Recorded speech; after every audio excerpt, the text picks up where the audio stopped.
ዛሬ ይዤላችሁ የመጣሁት መጽሐፍ The Rich Man in Babylon የሚለው መጽሐፍ ነው። ይህ መጽሐፍ ኒውዮርክ ታይምስ ላይ እጅግ በጣም ከተሸጡ መጽሐፎች መካከል አንዱ ነው። በፋይናንሻልም እጅግ በጣም ተወዳጅ ነው። ብዙ ሰዎች እንደውም ጠቁመውኝ ነበር ይህንን መጽሐፍ አንብቤዋለሁ፣ ነገር ግን ቃላቶቹ ምን ለማለት እንደፈለጉ አይገባኝም ይላሉ ብዙ ሰዎች። አዎ ቃላቶቹ ትንሽ ያስቸግራሉ፣ ምክንያቱም ይህ መጽሐፍ የጥንት መጽሐፍ ነው። ዛሬ ሆ ሰመር አድርጌ ይዤላችሁ መጥቻለሁ። እንግዲህ መጽሐፉ አንድ ልጅ ሀብታምን እንዴት ሀብታም መሆን እንዳለበት እንዲነግረው ነው። ሀብታሙም ሰውዬ በእርጋታ ህጎቹን የሚያስተምርበት መጽሐፍ ነው። አንደኛ፣ ለራሳችሁ ክፈሉ። 10 ብር ካላችሁ ለራሳችሁ መጀመሪያ 1 ብር ክፈሉ ነው የሚለው ህጉ።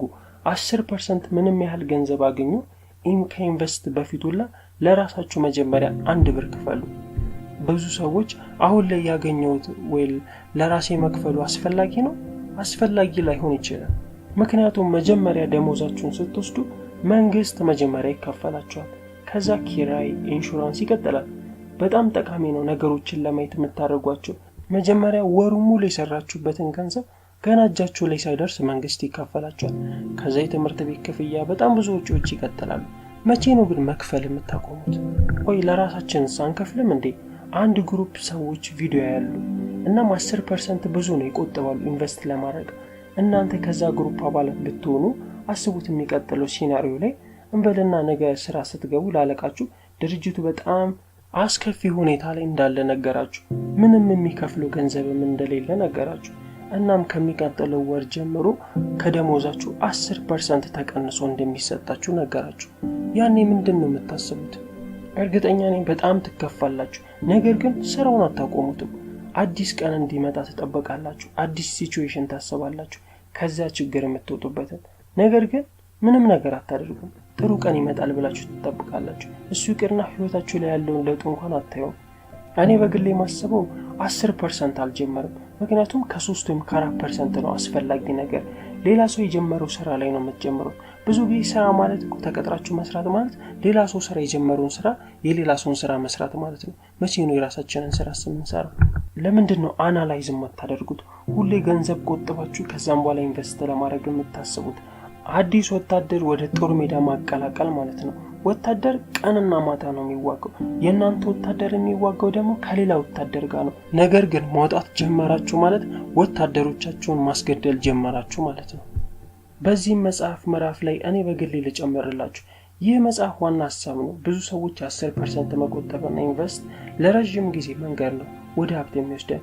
ይህንንም ሁሌ ለራሴ እለዋለሁ። ከዛ ከቆጠብ ይህንን ምክንያት ለረጅም ጊዜ ኢንቨስት የምታደርገው ከሆነ ኮምፓውንድ ኢንተረስት ሪኩዌስት ሎንግ ተርም ቱ ሲ ዘ ሪዛልት፣ አብዛኛውን ውጤት የሚመጣው የመጨረሻዎቹ የህይወታችሁ ክፍል ላይ ነው ማለት ነው። ማለትም ስታረጁ።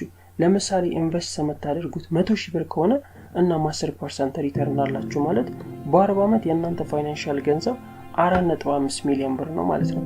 which ገንዘቡ ጥሩ ነው፣ ነገር ግን ሰዓታችሁ ሄዷል። ብዙ ሰዎች ይህንን አይረዱም። 30 ዓመት ኢንቨስት ያደረጋችሁት 1.7 ሚሊዮን ነው። ከ20 ዓመት በኋላ 672,000 ብር ይዛችኋል። አዎ ብዙ ብር ይዛችኋል እኮ፣ ግን ትልቁ ጥያቄ የምር በ65 ዓመታችሁ ነው ሀብታም መሆን የምትፈልጉት? በ65 ዓመታችሁ በኋላ ነው ድሪም ካር የህልማችሁን መኪና መንዳት የምትፈልጉት? ስለናንተ ባላቀም እኔ ግን አልፈልግም በፍጹም። እኔ የምፈልገው በወጣትነቴ መንዳት ነው የምፈልገው። ጉልበቴ ገና ሳይደክም 10% ሴቭ እና ኢንቨስትመንት ለረጅም ጊዜ ኢንቨስትመንት በፍጹም አይሰራም እያልኩኝ አይደለም፣ በደንብ ይሰራል። ለብዙ ሰዎችም ይህ መንገድ በጣም ሰርቶላቸው ሀብታም ሆነዋል። ነገር ግን ሀብታም የሚሆኑት በጣም ካረጁ በኋላ ነው። በዚህ ጉዳይ ስለ ፋይናንስ የሚያወራ አንድ በጣም ተወዳጅ መጽሐፍ አለ፣ ዘ ሚሊየን ፋስት ሌን የሚል። በቅርቡ በዚህ ቻናል ላይ ሰመር አድርጌ ይዤላችሁ እመጣለሁ። ራሳችሁን በደንብ እንድታዩበትና የቱ ቦታ ስህተት እንደሰራችሁ እንድታውቁበት የሚረዳ መጽሐፍ ነው። ሰብስክራይብ ማድረጋችሁን እንዳትረሱ። ሰብስክራይብ ስታደርጉ አዳዲስ ቪዲዮዎችን ቻናል ላይ በለቀቁ ሰዓት ለእናንተ ኖቲፊኬሽናችሁን ላይ ይደርሳችኋል ማለት ነው። ይህንንም በታሪክ ሲያስረዳን አንድ ሰው ጌጣጌጥ ይገዛል። እናም ያ ሰውዬ የገዛው ጌጣጌጥ ፌክ ነበር። ያንን ጌጣጌጥ እጅግ በጣም በውድ ዋጋም ነበር የገዛው። እናንተም ፌክ ከሆኑ ነገሮች መጠበቅ አለባችሁ። በፋይናንሻል ላይ መጠንቀቅ ያለባችሁ ኤክስፐርቶች ነው ይህንን ነገር መቀበል ያለባችሁ፣ ወይንም ደግሞ ከመጽሐፎች ነው። ነገር ግን ፌክ ኤክስፐርቶች ነን ከሚሉት እጅግ በጣም መጠበቅ ይኖርባችኋል። እኔ አሁን በግሌ በነግራችሁ አንዳንድ ኤክስፐርቶች መጥተው በዚህ ነገር ላይ ኢንቨስት ብታደርግበት በጣም ጥሩ ነው ብሎ ሲነግሩኝ መጀመሪያ እነሱ ኢንቨስት ያንን ነገር እንዳደረጉበት እጠይቃቸዋለሁ። ሰዎች ገንዘባችሁን አውጥታችሁ ኢንቨስት እንድታደርጉ ሲመክሯችሁ በመጀመሪያ መጠየቅ ያለባችሁ እነሱ በዛ ነገር ላይ ኢንቨስት እንዳደረጉ ጠይቋቸው። ትንንሽ የምንላቸው ነገሮች በፋይናንሻል እጅግ በጣም ገዳዮች ናቸው። እስቲ ይህንን ነገር በምሳሌ ላስረዳችሁ። ለምሳሌ እንበልና አንተና ወንድምህ አያታችሁ 100,000 ብር ሰጠቻችሁ እንድትቆጥቡ ወይንም ኢንቨስት እንድታደርጉበት። ማለትም ምን ያውን የፈለጉት የረጅም ጊዜ እቅድ ምን ያህል ዋጋ እንዳለው እንድታዩት ነው። ስለዚህ አሁን ለረጅም ጊዜ የሚረዳን እቅድ አዘጋጀን በል። ወንድምህ አንድ ካምፓኒ ውስጥ አገኘ 1% ቻርጅ የሚያደርገው 1% ፍሪ 11% ሪተርን ያለው ማለት ነው። አንተ ምንም ሪሰርች አላደረግክም፣ ያለን ገንዘብ ነው 11% ሪተርን ያደረከው። ከ30 ዓመት በኋላ በአንተና በወንድም መካከል ያለውን የገንዘብ ልዩነት አስበዋል? ማለትም በ1% ወንድምህ ከ30 ዓመት በኋላ 1,744,000 ብር አለው። አንተ በተመሳሳይ 1,326,000 ብር ነው ያለ። በ1% ልዩነት 418,000 ብር አጣ ማለት ነው። ይህ ማለት በሌላ ቋንቋ 23.9%ን አጣሃል ማለት ነው። ከጥቂት ወራት በፊት ከአንዲት ጓደኛዬ ጋር እያወራን ነበር። ስለ መጽሐፍ ነበርና የመጽሐፉ ርዕስ ቲንክ ኤንድ ግሮው ሪች የሚል ነበር። የሚገርመው ዓለማችን ላይ እጅግ በጣም ከተሸጡና ሚሊዮን ሰዎች ካነበቧቸው መጽሐፍ መካከል አንዱ ቲንክ ኤንድ ግሮው ሪች ነው። የሚገርመው ይህንን መጽሐፍ ያነበቡ ሰዎች በሙሉ ሀብታም አልሆኑም። እና ሚቺ ጓደኛዬ የመጽሐፍ የሚያወራው ነገር በሙሉ ስህተት ነው ነበር ያለችኝ። በእርግጥ ትክክል ናት፣ ያለችው ነገር በሙሉ ልክ ነው። ይህንን መጽሐፍ ያነበቡ ሰዎች በሙሉ ሀብታም አልሆኑም። ነገር ግን ለምን ካላችሁኝ አክሽን ስለማይወስዱ ነው። ያቅዳሉ፣ ቪዥዋላይዝ ያደርጋሉ፣ ከዛም በኋላ ምንም አይነት አክሽን የለም። ሰዎች በሎተሪ ሚሊዮነር መሆን ይፈልጋሉ፣ ነገር ግን ሎተሪን አይቆርጡም። ሎተሪ መቁረጥ ሀብታም ያደርጋል እያልኩኝ አይደለም።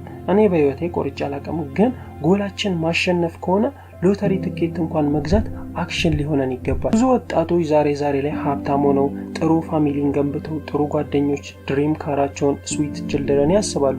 ነገር ግን ዛሬ ላይ ምንም አይነት አክሽን አይወስዱም። እናም ከብዙ ሰዎች የሰማሁት አስተያየት ይሄ ቲንክ ኤንድ ግሮው ሪች የሚባለው መጽሐፍ ጋርቤጅ ነው፣ ወሬ ነው ይሉታል። እስቲ ለማንኛውም ጋርቤጅ መሆኑንና አለመሆኑን በዚህ ቻናል በቅርቡ ሰመር አድርጌ ይዤላችሁ እመጣለሁ።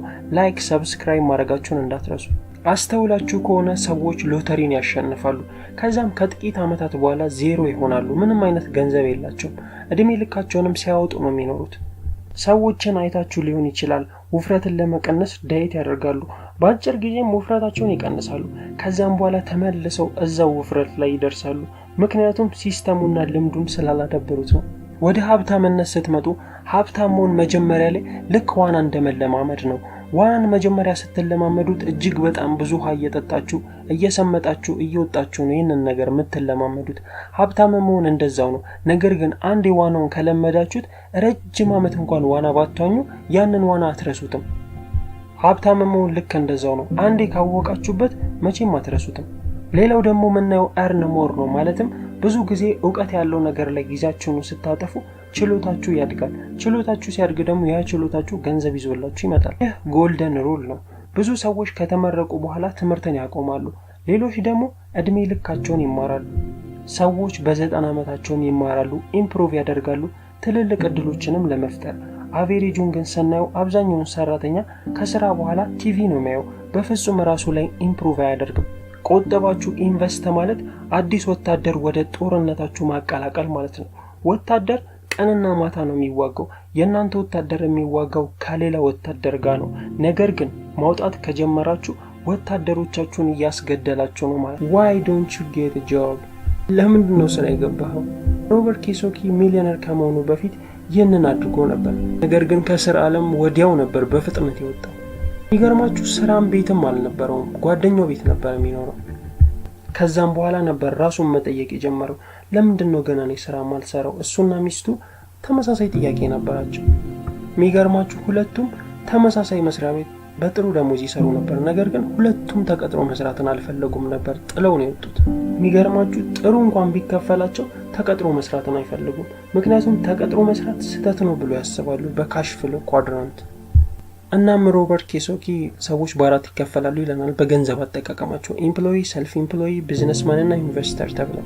እነዚህን አራቱን ደግሞ በሁለት ይከፍላቸዋል፣ የደሃና የሀብታም ወይም ፑር ኤንድ ሪች ብሎ። እና የደሃ ምርጫዎች የምንላቸው ኤምፕሎይ እና ሰልፍ ኤምፕሎይ ናቸው። ተቀጥሮ መስራት። ሰልፍ ኤምፕሎይ የምንላቸው ለምሳሌ ሎየሮች፣ የህግ አስከባሪዎች ሊሆኑ ይችላሉ፣ ዶክተሮች። እነዚህ ሰልፍ ኤምፕሎይ ይባላሉ። ብዙ ጊዜ እነዚህ ምርጫዎች ሃይ ታክስ ነው የሚከፍሉት። በዛ ላይ ወርክ ሃርድ ነው፣ ሌት ተቀን ነው የሚለፉት ነው የሚለው።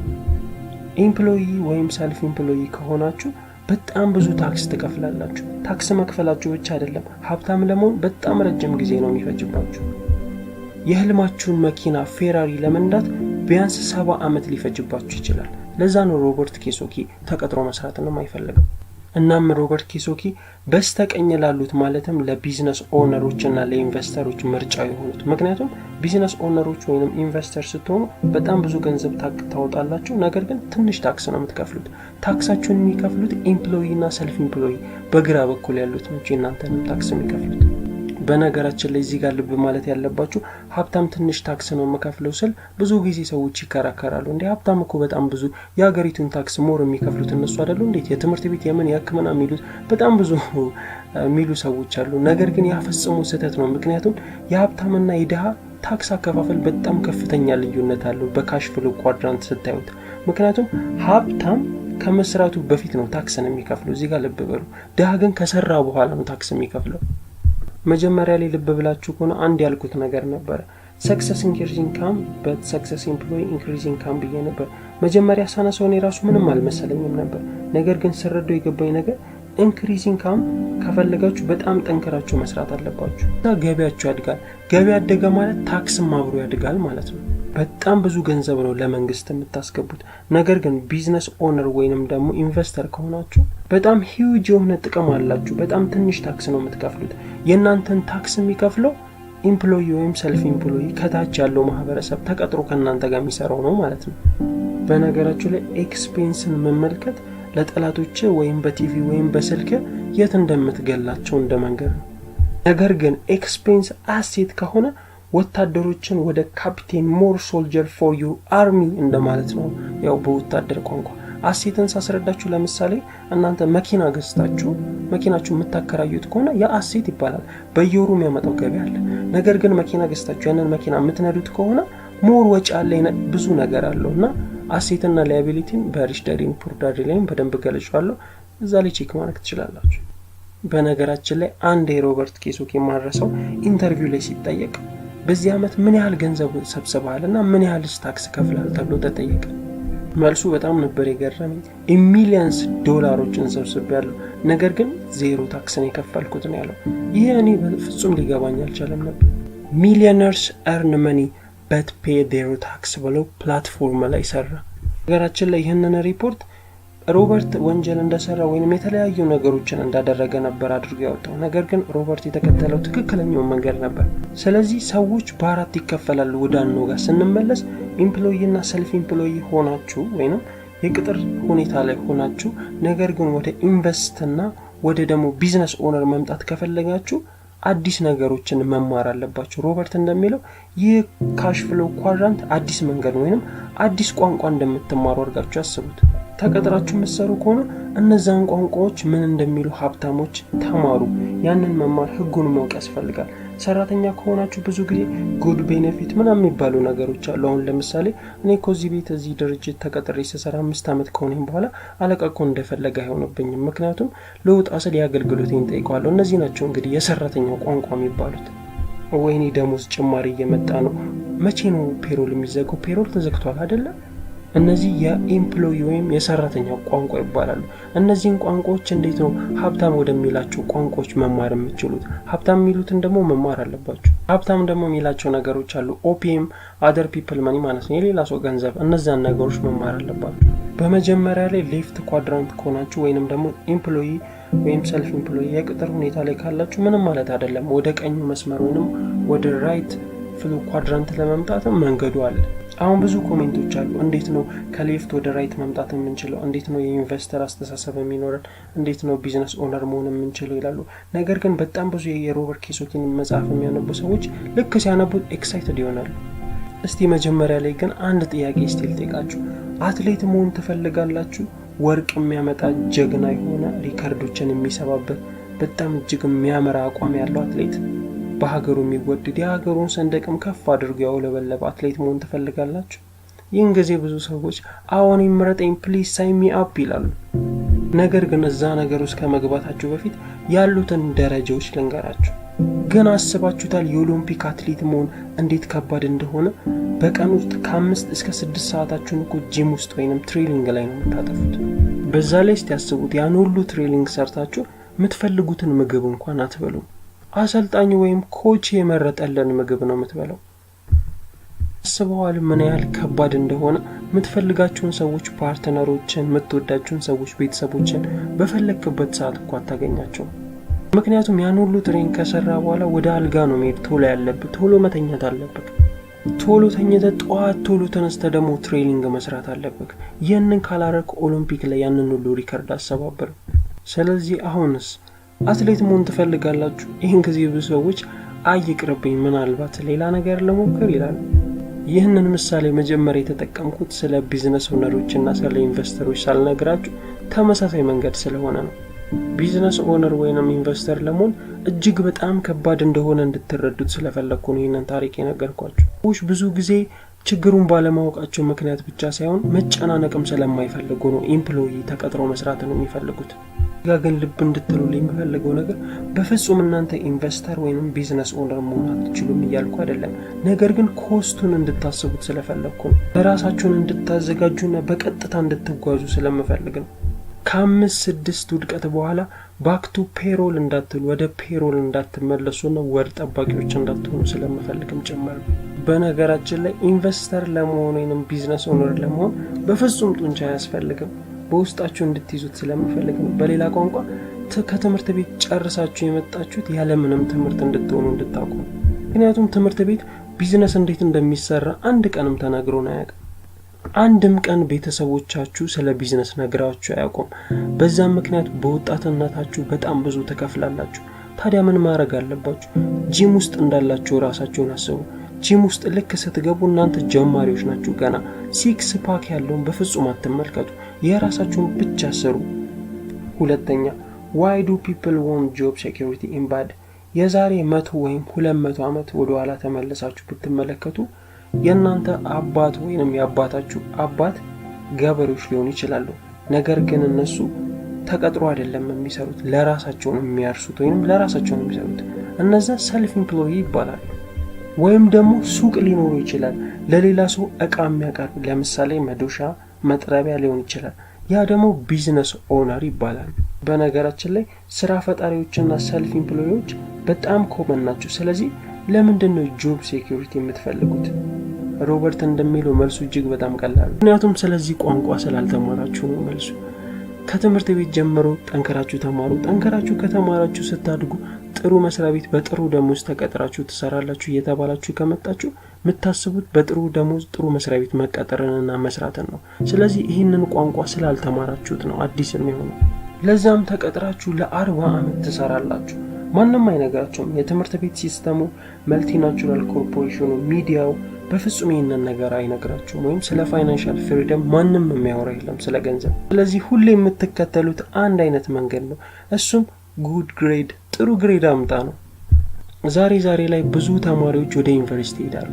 ዩኒቨርሲቲም ገብተው ጥሩ ግሬድ ለማምጣት ይማራሉ፣ ይቸክላሉ። ከዛም በኋላ ነው ከዩኒቨርሲቲ ከወጡ በኋላ ነው ስለ ፋይናንሻል ፍሪደም የሚያስቡት ወይንም እቅድ የሚያወጡት ገንዘብ እንዴት እናገኛለን ብለው። ያ ግን ፈጽሞ ሀብታም አያደርጋቸውም። በጎን በኩል ደግሞ ሚዲያው ይመጣና ቆጥቡ፣ ቁጠባ ለእድገት መሰረት ነው ይላቸዋል። ታዲያ ብዙ ተማሪዎች ዛሬ ላይ የገንዘብ ችግር ያለባቸው ስለ ገንዘብ ስላልተማሩ ነው። ትምህርት ቤት እያሉም ጨምሮ እንዴት ገንዘብን ማኔጅ ማድረግ እንዳለባቸው አይማሩም። እሱ ብቻ አይደለም፣ ወደ ሶሳይቲው ራሱ ስትመጡ ሶሳይቲ ውስጥ ማህበረሰቡ ስለ ገንዘብ አይወራም። ያ ደግሞ ምንን ያመጣል? ሃርድ ወርክ፣ ጠንከረ ስራ፣ ገንዘብን ቆጥብ ወደሚለው ፕሪንሲፕል ይወስዳቸዋል። ሶስተኛ I don't care your product, tell me your system። አንድ ጊዜ አንድ ጓደኛዬን ስለ አንድ ቢዝነስ ጠየቅኩት። ነገር ግን እሱ እየነገረኝ የነበረው ያ ቢዝነስ ስለሚያመርተው ፕሮዳክቶች ነበር፣ ወይም ስለዛ ድርጅት ምርቶች ነበር እየነገረኝ ነበር። ስለዛ ፕሮዳክት አጠቃቀም፣ ያ ፕሮዳክት ምን ያህል ጊዜ እንደሚቆይ እየነገረኝ ነበር። ጥቂት ከሰማሁት በኋላ ይቅርታ ጠየቅኩትና አለፍኩት። ምክንያቱም አዲስ ቢዝነስንም ወደ መፍጠር ስትመጡ ፕሮዳክት የመጨረሻው ነው። ወሳኙ ነገር ማወቅ ያለባችሁ በቢዝነስ ዓለም ቢዝነስ ሲስተሙ ነው የሚያስፈልጋችሁ። ነገር ግን አስተውላችሁ ከሆነ ብዙ የቢዝነስ ፈጣሪዎችና ኢንቨስተሮች በፍጹም ሲስተማቸውን አይናገሩም። ምን እንደሚነግሯችሁ ታውቃላችሁ? ፕሮዳክቱን ነው የሚያሳያችሁ። በቲቪ ላይ ማስታወቂያ አድርገው ያመጡላችኋል። ፕሮዳክታቸውን ወይንም ምርታቸውን ነው እንጂ ሲስተማቸውን በፍጹም ሼልፍ ላይ አያስቀምጡላችሁ። አሁን በዚህ ሰዓት ላይ ምንድነው የሚያወራው ልትሉ ትችላላችሁ። ነገር ግን እስቲ አንድ ጥያቄ ልጠይቃችሁ። ከቶሞካ የበለጠ ቡና ማፍላት ትችያለሽ? እርግጠኛ ነኝ ከቶሞካ የበለጠ ቡና ማፍላት የሚችሉ ሴቶች እንዳሉ ማምናለሁ። ታዲያ ከቶሞካ የበለጠ ቡና ማፍላት የሚችሉ ሴቶች እያሉ እንዴት በጣም ቶሞካ ይሄን ያህል ፈመሰ ልትሉ ትችላላችሁ። መልሱ በጣም ቀላል ነው። ቶሞካ ሲስተም ላይ ነው የሰራው። ስለዚህ ቶሞካ ስኬታማ የሆነው በቡናው ሳይሆን በሲስተሙ ነው ማለት ነው። ለዛ ነው ቡናን ከጫካ አውጥተው እናንተ ከተማ ላይ በውድ የምትጠጡት። you can't see money ይላል። ሌላው ደግሞ you can't see money ነው። ገንዘብን ማየት ከፈለጋችሁ 5% ብቻ ገንዘባችሁን ተመልከቱት። የቀረውን 95% ሌላው ነገር ማየት ጀምሩ፣ ወይንም አእምሮአችሁን ማለማመድ ቀጥሉ። ምን ማለት የመሰላችሁ? ወደ ፋይናንሻሉ ዓለም ስትመጡ አብዛኛው ሰው 0% እውቀት ይኖረውና ነገር ግን በጣም ብዙ ገንዘብን ይፈልጋል። ምን ማለት የመሰላችሁ? አብዛኛው ሰው ስለ ገንዘብ አጠቃቀም ምንም አይነት አይዲያው የለውም። አብዛኛው ሰው እስቲ አስተውላችሁ ከሆነ ሰዎች ሎተሪ ይደርሳቸዋል፣ ከዛም በኋላ ተመልሰው ድጋሚ ደግሞ ድሃ ይሆናሉ። ይህ ምን ማለት ነው? እንግዲህ የገንዘብ አጠቃቀማቸው ላይ ችግር አለ፣ ወይንም ስለ ገንዘብ አያውቁም፣ አልተማሩም ማለት ነው። ለምሳሌ ሐኪም ሲስቶሊክ 120 ነው ወይም ዲያግኖሲስ 80 ነው። ጥሩ ነው ወይስ መጥፎ? የምትፈልገውን ነገር ምናልባት ስለ ጤና አውቃል መልሳችሁ አዎ ነው የሚሆነው። ሌላው ደግሞ ወደ ስቶክ ስትመጡ E12 ብላችሁ መልሳችሁ አዎ ነው የሚሆነው። ይህ ማለት ቋንቋውን ተምራችሁታል ወይም ስለ ስቶክ ማርኬት ታውቃላችሁ ማለት ነው። ፋይናንሻል ኢንተለጀንት የሚባለው ወይንም የፋይናንስ እውቀት የሚባለው ቀጥታ ፊደሎቹን ማወቅ ማለት ነው። በተለምዶ አንድ የሚባል አባባል አለ፣ ገንዘብን ለማግኘት ገንዘብን አውጣ የሚባል አባባል አለ። ነገር ግን ሮበርት ኪዮሳኪ ይህንን በፍጹም እንዳትጠቀሙ ነው የሚለው። ገንዘብን ማግኘት ያለምንም ገንዘብ ነው ይላል። በጣም ነው ግራ የሚያጋባው። ሁሌም ሀብታም አባት ወይንም ሪች ዳድ ምን ይላል መሰላችሁ? ገንዘብ ምን ጊዜም አይሞራችሁ ላይ ከሌለ እጃችሁ ላይም የለም ማለት ነው። የፋይናንሻል እውቀት እንዲኖራችሁ ከፈለጋችሁ ስለ ፋይናንሻል ፍሎ ኳድራንት ጌሙን ተጫወቱ ይላል። እኔ በግሌ በነግራችሁ ይህ ካሽ ፍሎ ጌም ወይም ካሽ ፍሎ ኳድራንት የሚባለው ጌም መጀመሪያ ላይ በጣም አስጠልቶኝ እጅግ በጣም አሰልቺ ነው። ነገር ግን ቋንቋ ነው ብያችኋለሁ። እየተማራችሁበት ነው የምትሄዱት እንጂ ባንድ የሚታወቅ ወይም ባንድ የሚገኝ ነገር አይደለም። በነገራችን ላይ ይሄ ሪች ዳድ ኤንድ ፑር ዳድ የሚባለው መጽሐፍ አሜሪካ ውስጥ እጅግ በጣም የብዙ ሰዎችን ህይወት የቀየረ መጽሐፍ ነው። ችላ አትበሉት፣ አንብቡት። አምስተኛው ሌላው ፋይንዲንግ ሜንቶር ነው። ሜንቶር ፐርሰን ነው፣ ሰው ነው። ተራራ አናት ላይ ቁጭ ብሎ ብርቱካን እየበላ እናንተ ስታልፉ በብርቱካኑ ፍሬ አናታችሁን እያለ የሚስቅ ነው። እናንተም እንዴት ተራራው ላይ እንደምትወጡ እያሰባችሁ፣ ነገር ግን ትክክለኛው ሜንቶር በጣም ብዙ አመት ይቆጥርባቸዋል ተራራው ላይ ለመውጣት። ኪዮሳኪ እንደሚለው የኦሎምፒክ አትሌቶች ሁሌም የጌሙ አሸናፊ ሜንቶር አላቸው። ብዙ ሰዎች ይህንን ኮንሲደር አያደርጉም። ስድስተኛ ላይ የምናየው ኖዊንግ አሴት ኤንድ ላያቢሊቲ ነው። አሴትና ላያቢሊቲ ምን እንደሆነ መለየት ነው። ለምሳሌ አንድ ባንክ ለእናንተ ገንዘብ አበደራችሁን በል፣ ቤት እንድትገዙ ወይንም ቤት መግዣ ገንዘብ ሰጣችሁና ቤት ገዛችሁን በል። እናንተ የሚመስላችሁ ያ ቤት የእናንተ ትርፍ እንደሆነ ነው። ነገር ግን ባንኩ ፈጽሞ እየሸወዳችሁ ነው። የሚገርመው ሙሉ ፎቶ እንኳን እኮ አያሳያችሁ። የገዛችሁት ቤት ሙሉ ለሙሉ ትርፉ የባንኩ ነው፣ የእናንተ አይደለም። ይህንን ካላመናችሁኝ ባንክ ባላንስ ሺት ብላችሁ ማየት ትችላላችሁ። ዛሬ ላይ የእናንተ ትርፍ ወይም ኪሳራ የትኛው እንደሆነ እንኳን መለየት እጅግ በጣም ከባድ ነው። ታዲያ ይህንን ከባድ የሆነ ነገር ሮበርት ኪዮሳኪ ቀላል የሆነ ፎርሙላ ሰጥቶናል። እሱም አንድ ዕቃ ትገዛላችሁ፣ ከዛም በኋላ ያ ገንዘብ ኪሳችሁ ውስጥ ከቀረ የእናንተ ትርፍ ነው። ነገር ግን ያ ገንዘብ ከኪሳችሁ ውስጥ ከወጣ ላያቢሊቲ ነው ወይም ኪሳራ ነው ይለናል። እስቲ አሁን ቀጥዬ ደግሞ በምሳሌ ላስረዳችሁ። የ100 ብር ሼር ገዛችሁን በል። ለምሳሌ XYZ ከሚባል ካምፓኒ 5% በወር ሼር አላችሁ ወይንም ትርፍ አላችሁ ማለት ነው። አሁን ይሄ ሲታይ የእናንተ ትርፍ ይመስላል፣ ነገር ግን ትርፋችሁ አይደለም፣ ኪሳራችሁ ወይም ላያቢሊቲያችሁ ነው። ለምን ይህንን አልኳችሁ መሰላችሁ? ለምሳሌ እናንተ ያንን ገንዘብ ፈለጋችሁትና ያንን የ100 ብር ሼር መሸጥ ፈለጋችሁም በል።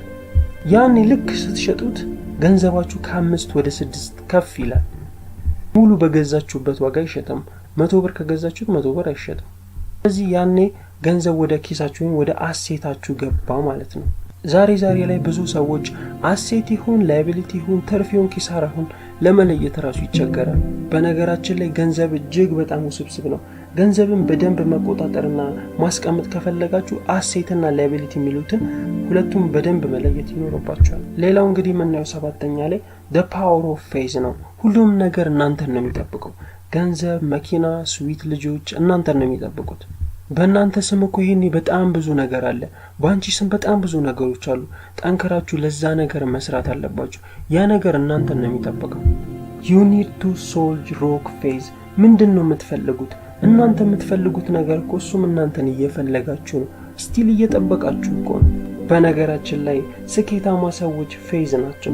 ቤት ባይኖራቸው መንገድ ላይ ቢተኙም እንኳን ጠንካራ እምነት አላቸው። የሚፈልጉት ነገር በሙሉ ፖስት ኦፊስ እንደሆነ የሚያውቃሉ። እየጠበቃቸውም እንደሆነ እርግጠኛ ናቸው። 8ኛ how can you see your future ጓደኛህን ንገረኝና ማን እንደሆንክ እነግርሃለሁ። እሺ አሁን አብዛኛውን አብራችሁ ሰዓት የምታጠፉትን ሰው 5 ሰው ጻፉና የእናንተን የወደፊት ማን እንደሆናችሁ ወይም ምን እንደሚገጥማችሁ ነግራችኋለሁ።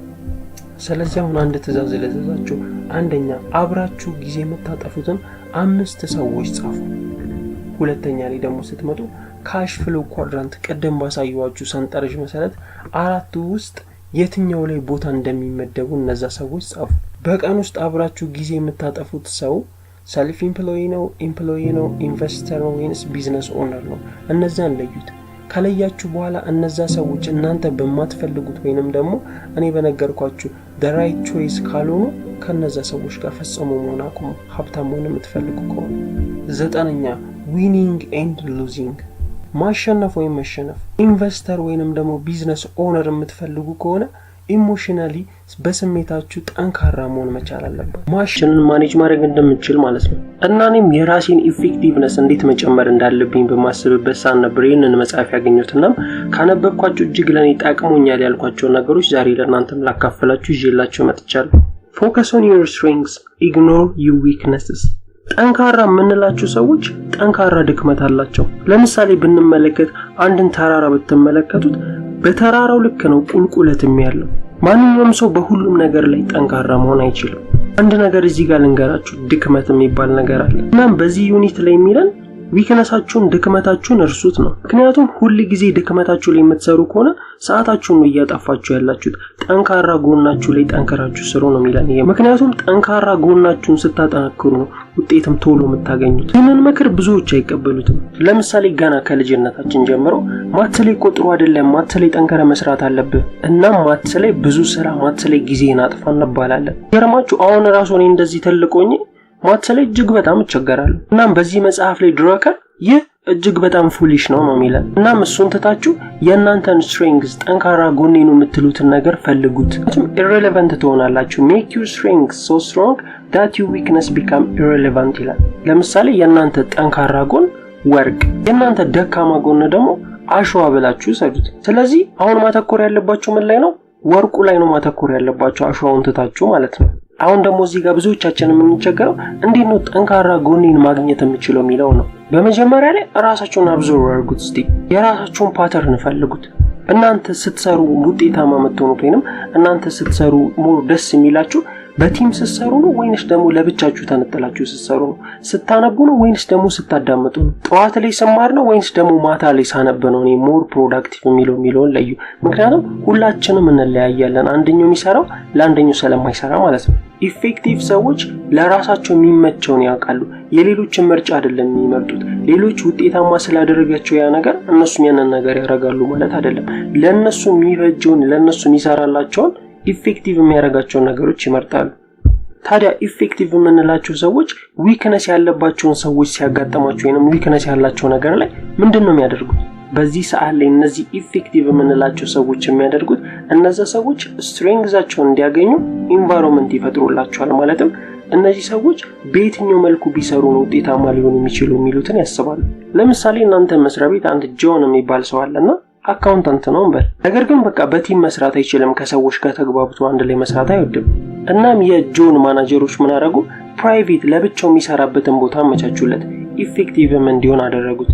ሁለተኛ ላይ የምንመለከተው ማኔጂንግ ዩር ታይም ነው። ብዙዎቻችን የምንረዳው ታይም ማኔጅ ሲባል ቱዱ ሊስታችንን መመልከት ነው የምናደርጋቸውን ነገሮች። እናም ባለን ጊዜ እነዛን ታስኮች እንዴት ነው መጨረስ የሚለው ነው የሚያሳስበን። ነገር ግን ይህ የተሳሳተ መንገድ ነው የሚለን መጽሐፍ። ኢፌክቲቭ ሰዎች በፍጹም ይህንን አይመለከቱም።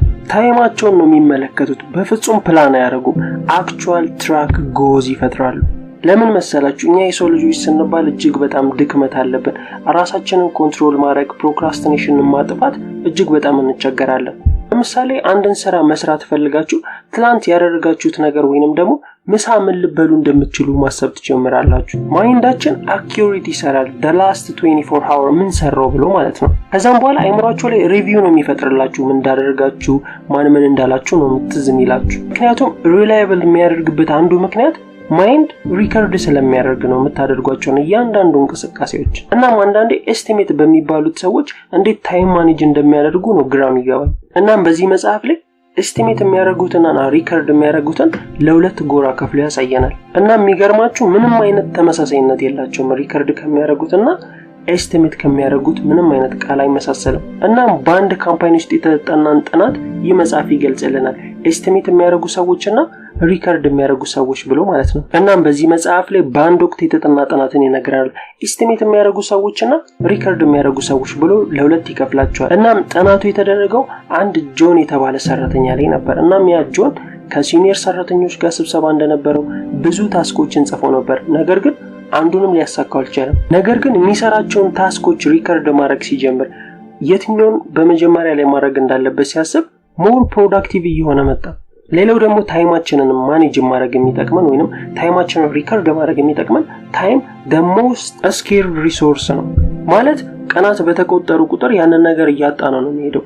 አንድ ነገር ፈልገን ከዛ ለሚቀጥለው ዓመት ያንን ነገር ስንፈልግ እዛ ነገር ያለን ነገር እየቀነሰ ነው የሚመጣው። ምን ማለት ይመስላችሁ? ለምሳሌ እናንተና ጓደኛችሁ አላችሁና እናንተ አንድ ነገር ለማሳካት ፈለጋችሁና ከጓደኛችሁ ጋር ያቀዳችሁት ነገር እጅግ በጣም ተመሳሳይ ነው እንበል። እናም ከጓደኛችሁ ጋር አንድ ነገር ለማሳካት አቀዳችሁ። እናንተ ግን የጀመራችሁት በዚህ ዓመት ነው። ጓደኛችሁ የጀመረው በሚቀጥለው ዓመት ቢሆን ያ ነገር የመሳካት ሞር እድል ያለው ለእናንተ ነው ማለት ነው። ምክንያቱም ቶሎ እናንተ ስለጀመራችሁ።